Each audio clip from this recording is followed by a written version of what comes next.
আজকে যেখানে ভারতবর্ষ তথা বাংলার সমস্ত নারী সম্মান আজ ভুলুঞ্চিত, সেখানে যেই বীর নারী প্রথম শহীদ হয়েছিলেন, তার লেখা শেষ চিঠি তার মাকে। 24শে সেপ্টেম্বর 1932। মাগো, তুমি আমার যাচ্ছিলে, আমার যেন মনে হলো তুমি আমার শিওরে বসে কেবলই আমার নাম করে যাচ্ছ, আর তোমার অশ্রু জলে আমার মুখ ভেসে যাচ্ছে। মা, সত্যি কি তুমি এত কাঁদছো?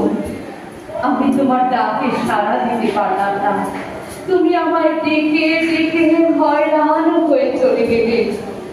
মা, আমায় তুমি ক্ষমা করো।